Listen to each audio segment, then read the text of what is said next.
What's up, everybody? Happy Tuesday. Hope you guys are doing well this afternoon. And I want to use this week, the Cleveland Browns week. It's Cleveland Browns week. It's here. We're playing the Browns. I want to explore something a little bit here that doesn't directly relate to this upcoming game against the Cleveland Browns. In fact, it might not relate at all, but it does definitely relate to this current Cleveland Browns team. I want to ask a simple question with a not so simple answer. Have we been topped by the Houston Texans? What do I mean by that?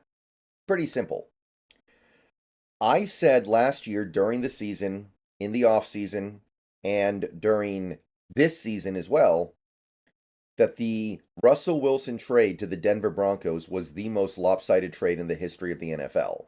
And I believe that. I still believe it, were it not for this one potential wrinkle. But last year, I made a video saying it might be the greatest trade in NFL history. It might be the best any team has ever done in getting a massive haul for a player who would quickly prove not worth it.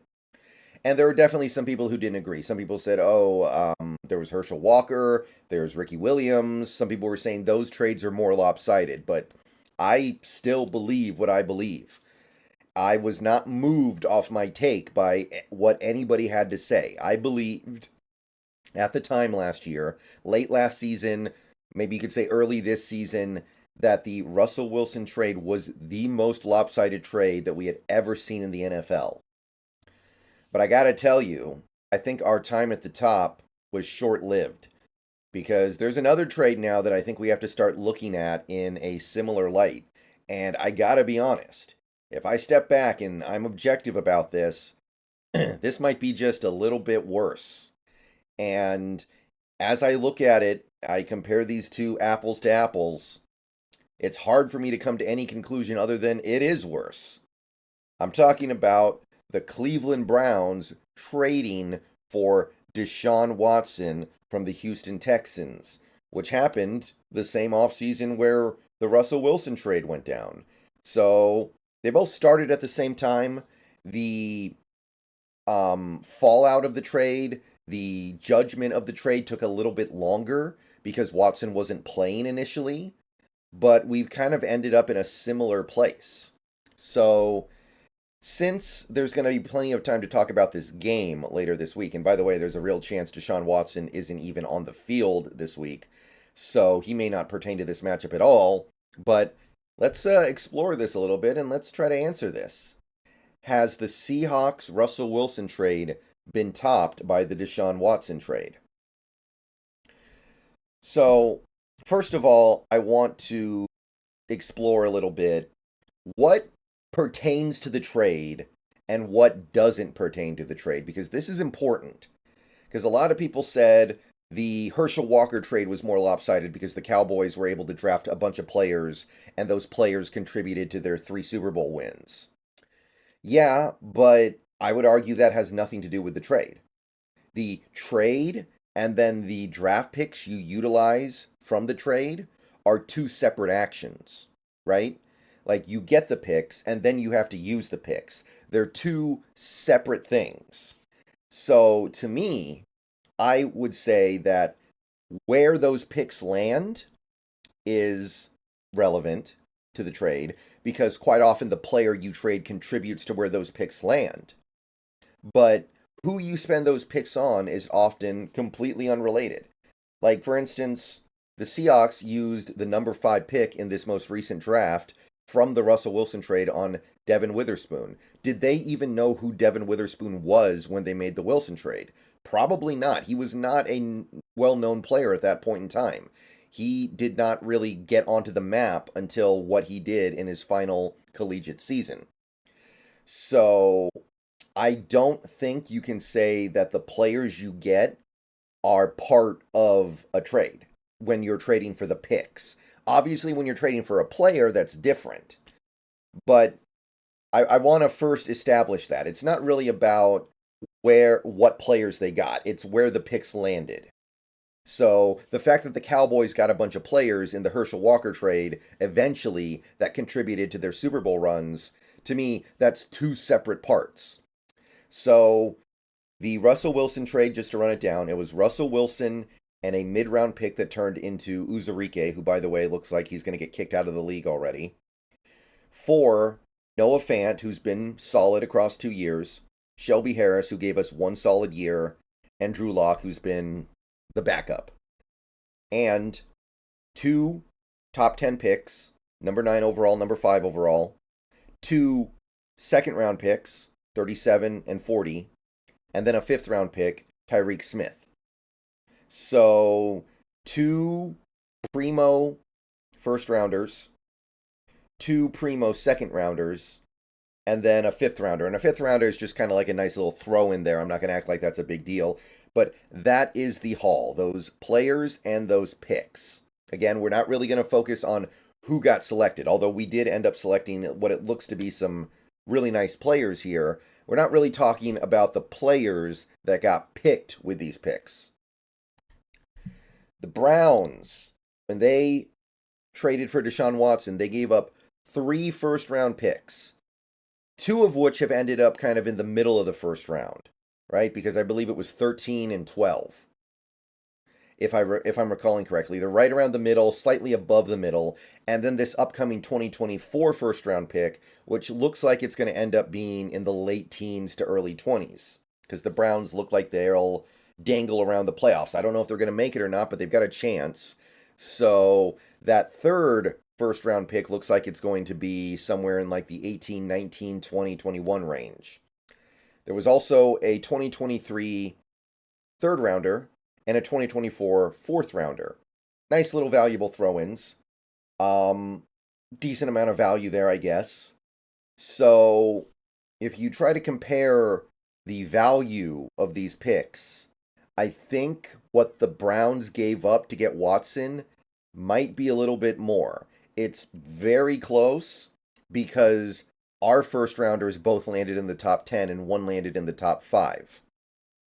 But the Browns gave up an extra first round pick, and they still gave up some pretty decent mid round picks as well that weren't really part of the Wilson trade. So I think this is really close. I think both trades are on a very similar plane from each other. So now that we've established what you gave up, let's talk about the play of the players, because that's obviously the main thing that you're trading for. Russell Wilson was awful last year. His completion percentage hit a career low. His overall effectiveness as a player was basically nil. He led the worst offense in the NFL.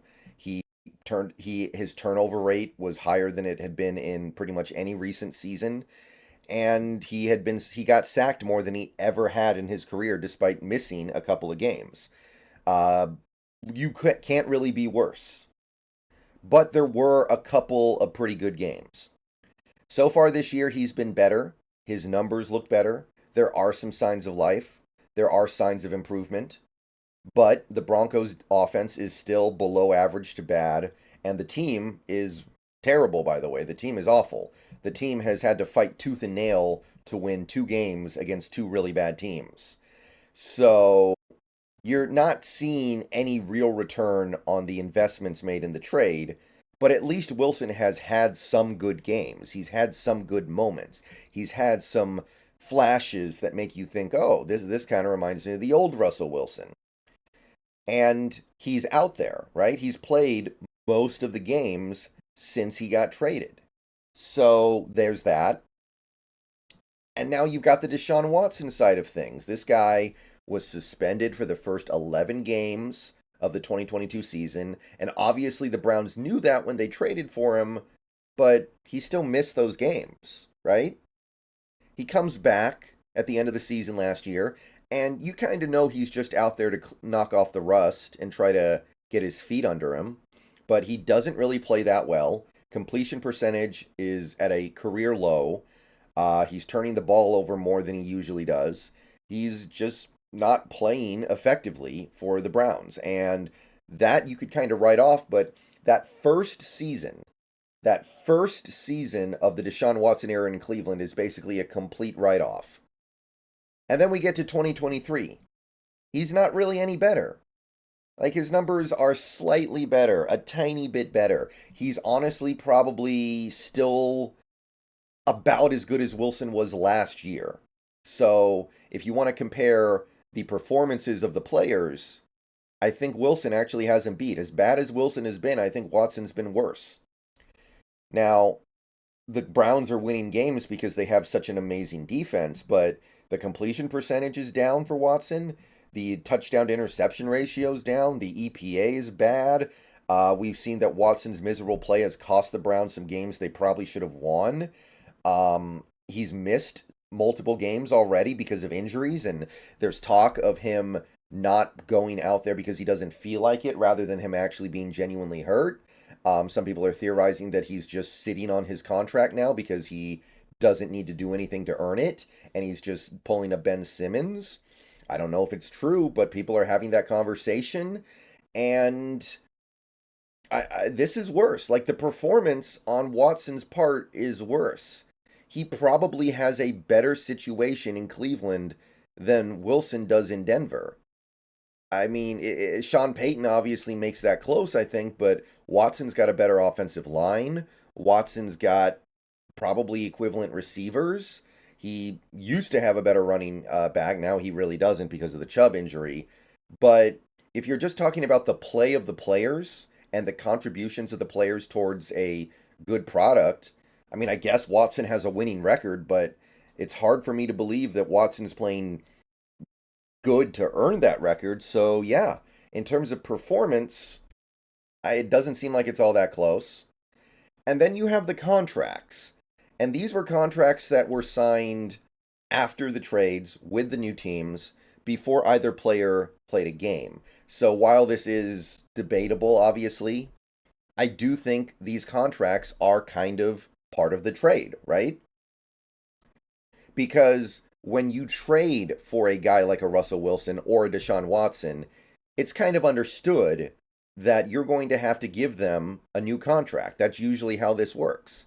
Wilson had 2 years left on his deal. You knew he was at least going to want one. Now, Watson had just signed his contract with the Texans, so maybe you were thinking he wouldn't do that, but he did. And odds are very good that both players made it very clear with their new teams that we expect to get paid now. We expect our new contracts this offseason. In fact, I seriously doubt Wilson would have okayed the trade if he wasn't assured that he was going to get extended that offseason. So while the Russell Wilson contract is very bad, 5 years, 242 million on top of the 2 years he had left with the Seahawks. It is so bad that the Broncos are going to have to eat additional money just to cut him in this upcoming offseason, which I still think is the likely outcome of this.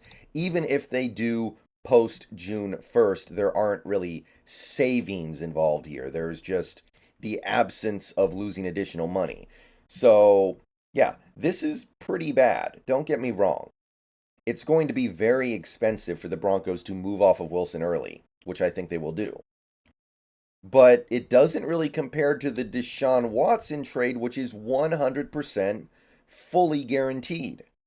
100%.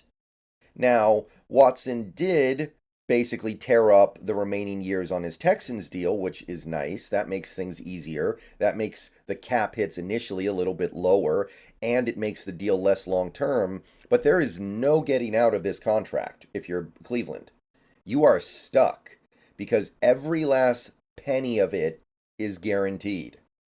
So you cut him at any point, you are paying him the exact same amount of money.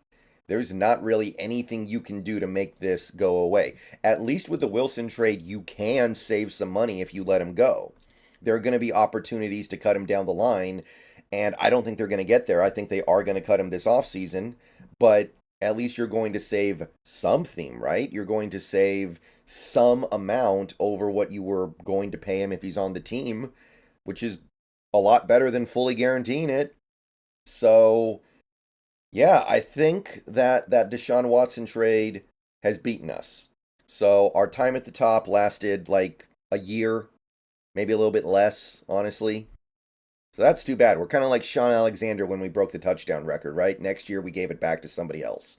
But that's how I feel. I think this trade is actually worse, the Watson trade. And while I'm still really happy to be on the good end of the Russell Wilson trade, I gotta be objective here. See you guys later. Go Hawks.